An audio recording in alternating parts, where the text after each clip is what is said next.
So ikaw, Maria P. Villar, kasambahay ka din sa mga Ruiz doon sa bahay ng anak. Opo. So kung saan natutulog si LB, doon ka rin. Opo. Meron pong binanggit kayo sa inyong sinumpaang salaysay dahil sa awa nyo kay LB ay kayo ay nag-post sa Messenger. Pina-search niya po sa akin yung mga pangalan po ng kapatid niya. Tapos, minessage ko na lang po na kung kilala si Ate LV. Kasi po, uuwi pa ako kinabukasan ng Mindoro. Ninenervyos ba nun si Manang LB? Nag-iiyak lang po siya. Nag-iiyak dahil baka balikan siya nung amo o ano? Actually po, kasama ako. There are violations, there would be violations, and it would transcend one jurisdiction kung hindi niya po gusto at siya po ay pinanatili sa pangangalaga ng pareho ding mga tao o kamag-anak ng mga tao na yon. Nagpapatuloy lang po yung pang-aabuso na ginagawa sa kanya.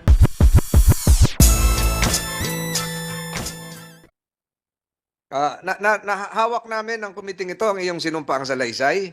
Nakalagay dito na ikaw ay naninirahan ngayon sa Mamburao, Mindoro Occidental. At nakalagay din dito na kasambahay ka bago pa mag-Mayo 2023 hanggang June 2023 ni Danica Jerlyn Garcia Ruiz na nakatira sa barangay Palocan West, Batangas City. Sino si Danica Jerlyn Garcia Ruiz? Anak po siya ni Ate Franz po, tsaka ni Kuya Jerry. Anak. Apo. Ilang taon na to? Hindi ko po alam eh. Kasi hindi ko po siya natatanong kung ilang taon po siya. Hindi, pero sa itsura. Nasa 18 po. Kasi grade 12 na po siya. Graduate po ng grade 12. Grade 12. Hindi siya nakatira sa Mindoro, nakatira siya sa Batangas City. Opo. Bakit? Bukod na nag-aaral? Kasi po nag-aaral sa Lyceum. Ito yung gustong ipatawag at narinig naman ni Asek Dumlao ni Senator Estrada na 18 anyos na sa ngayon naninirahan bukod, may sariling bahay sa Batangas City. Opo, naupa po. Apartment. Naupa sa Batangas City. So hindi ito talaga batang musmos na kailangan ng guardian, may sariling diskresyon na at naninirahan ng bukod. At noong Mayo taong ito, dinala sa inyo si Manang LB. Opo. Dinala, sino nagatid? Si Kuya Jerry po. Jerry, pwede mong ituro? Nandito ba yung Jerry? Sino ba ang Jerry? Ruiz po. Ang Pablo Ruiz at Jerry, isa yon. Nickname niya, hinatid. Opo. Hinatid si Manang LB sa bahay ni Jerlyn Garcia Ruiz na anak. Opo. So dinala siya doon para magpagamot, para magpagaling, Para ipagamot po. para ipagamot. Kasi ano itsura na niya yun? Yun na po ang itsura ni Ate LB. Bulag na po siya nung dalhin doon. Yung ngayon, papagamot sana saan? Sa Batangas City? Saan? Diyan natin po sa Batangas City. Sa Batangas City. Matanong ko po si Dr. Nico Valentino Magalona, meron ba hong attempt sa inyo na dalhin ang isang nagngangalang LB Vergara para ipagamot? Sir, dumating lang po yung patient sa ER. Ako po yung duty. Ito pong dinala sa inyo ay nitong may kaso na o noong Wala pa po, sir. itong Mayo po, yung Mayo 2023. Initial po is June 29 po, sir. Nakita ko po siya sa June ano po? June? 29 po, sir. June 20. Anong year po? 2023 po, sir. 2023. Sino po nagdala? Yung relative po. Relative, hindi po yung mga Ruiz. Yes po, sir. Yes, Ito yung na-rescue na, nakatakas na. Yes po, Your Honor. Ayun. And requested po for medical legal po, sir. Requested for medical legal. So ikaw, Maria P. Villar, kasambahay ka din sa mga Ruiz doon sa bahay ng anak. Opo. So kung saan natutulog si LB, doon ka rin. Opo. Magkasama kayo. Ano naikwento niya sa inyo? Wala naman po siya nababanggit. Pero hindi ka ba nagtataka na yung katatayuan niya ay kakaiba? Hindi po. Kasi noon ko lang po siya talaga naging kasama din nung ihatid po doon ni Kuya Jerry. So nung hinatid nung Jerry, iniwan lang o binantayan pa? Iniwan na po. Iniwan doon sa 18 anyos na anak. Opo, iniwan po sa amin. So anong sabi ng 18 anyos na anak? Wala po. So iniwan doon. Pero si Manang LB, natulong-tulong din sa iyo. Opo. Nagwawalis-walis po siya pag minsan. Nagwawalis din. So, Senator Estrada and members of this committee, it would show that when LV Vergara was transferred apparently for medical assistance to a place in Batangas City to a member of another Ruiz, the member of another household of the Ruiz family, she was also asked to continue the same work as a household helper. Nagwawalis-walis, ano pa? Tulong din magluto. Hindi na kasi bulag na nga siya. So, Minsan po naglalampaso. Siya po ang may gusto nun. naglalampaso. So, umalwan-alwan yung trabaho mo. Maalawa naman po sa Nabawasan. So, ang trato sa kanya bilang kasambahay din ng mga Ruiz. Opo. So nagtrabaho siya doon. Tapos meron pong binanggit kayo sa inyong sinumpaang salaysay dahil sa awa nyo kay LB ay kayo ay nag-post sa Messenger kung sino ang nakakakilala, quote unquote, kung sino po ang nakakilala kay LB Vergara o Silvera Vergara, nandito po siya sa Caloocan West, Batangas City. Kayo po ang nag-post sa Messenger? Actually po, hindi po ako nag-post. Sa Messenger lang po, nag-message lang po ako sa mga kapatid ni Ate LB. Pina-search niya po sa akin yung mga pangalan po ng kapatid niya. Tapos, minessage ko na lang po na kung kilala si Ate LB. Kasi po, uuwi pa ako kinabukasan ng Mindoro. Uuwi kayo ng Mindoro. So nung umuwi ka, naiwan siya mag-isa ron? Hindi ko po siya iniwan. Inantay ko pong makuha siya ng mga kapatid. May dumating na kapatid. Sino yon? Si Ate Baby Lu po at saka si Ate Gloria. Teka, ang Gloria ba ay yung tasing? Ayun, kayo po yung nasa likuran. Kayo po ay nanumparing kanina, di ba? So, kinaon na sila. Ikaw ang tinatanong ko ha, sinundo na. Tsaka pa lang nakaalis. 30 pa po ako nakaalis nun. So, kailan dumating yung sinasabing may 20,000? Nung nitong kailan ba? June? June po kami nagpunta ka na Ate LB sa Simlong po. So, sa madaling salita, nung dumating sa Batangas City si LB, hanggat siya ay makuha ng kanya mga kamag-anak, yung Baby Lu at anong pangalan ng isa? Gloria po. Gloria, ganong katagal? Bali po nakuha na po si Ate LB ng mga kapatid bago pa po ipaano yung Oo nga. 20,000. Nahuli pa yung 20,000.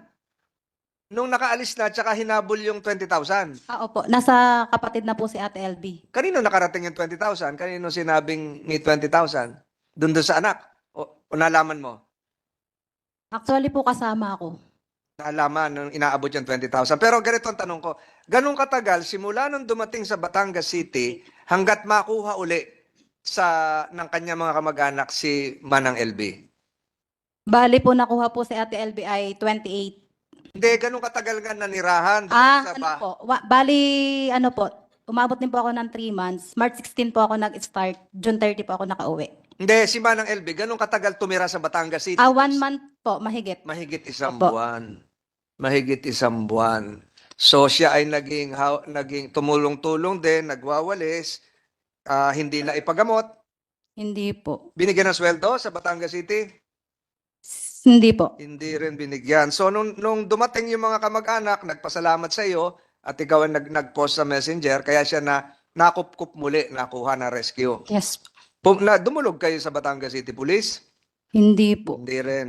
Dumulog kayo sa barangay? Hindi rin po. Ninenervyos ba nun si Manang LB? Nag-iiyak lang po siya. Nag-iiyak dahil baka balikan siya nung amo o ano? Hindi ko po alam. May trauma pa, ganon, ninenervyos. Opo. May I turn my attention now to State Prosecutor Fadulyon. Yes, Your Honor.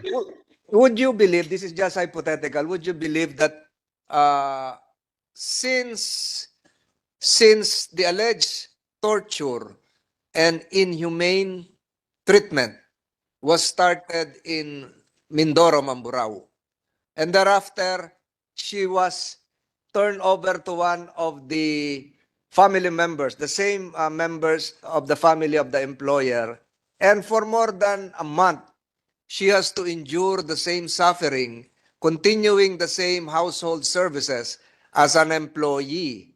And apparently, hearing from Mrs. Maria Febillar, she has endured the psychological trauma. Would you believe, sir, State Prosecutor, that the elements of an alleged crime might be considered as continuing even though in another jurisdiction, not just in Mamburao, but likewise in Batangas City as well.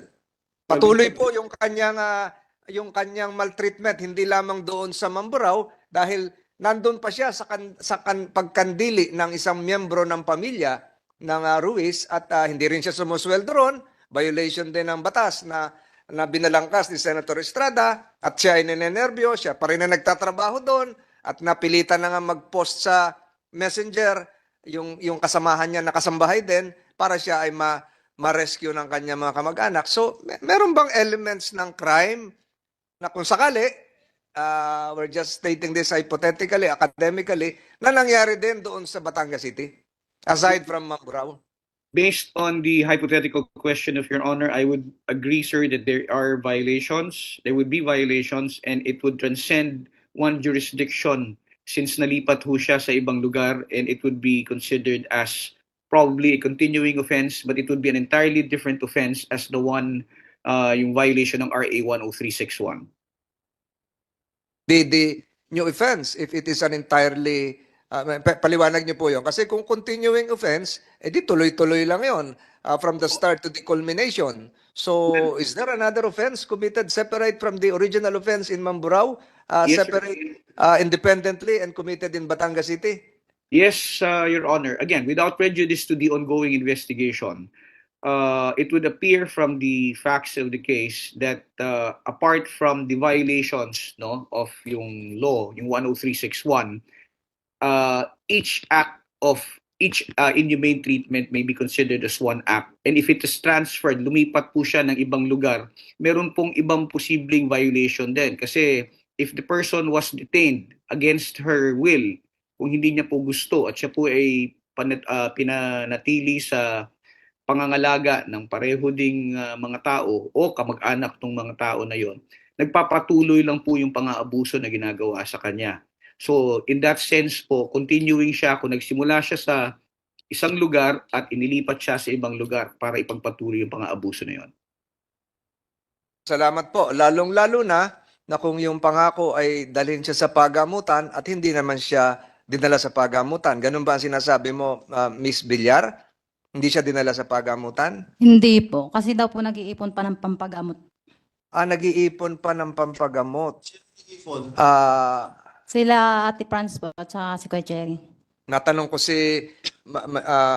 kahit sino po ang sumagot sa inyo, hindi dinala nyo sa Batangas para ipagamot, pero hindi naman maipagamot kasi mag-iipon pa ng pampagamot. Totoo po ba yan? Yes, Your Honor. Kasi po, nagdi-deliver lang po kami ng sibuyas. Tapos nung inutang yung sibuyas namin, hindi kami nabayadan. Pero po, Your Honor, June 27, kinausap ko ang Ate LV nung gabi. Sabi ko po, Ate LV, pasensya ka muna, pahintay-hintay muna, maniningil lang ako sa napautang kong sibuyas, tapos ipapagamot kita.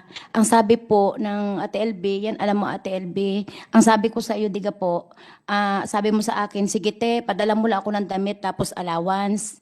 Diga po, biniro pa po kita, magkanong allowance gusto mo te? Diga sabi mo po, kahit 1,000 lang, ay 100 lang, pambili ko lang ng merienda.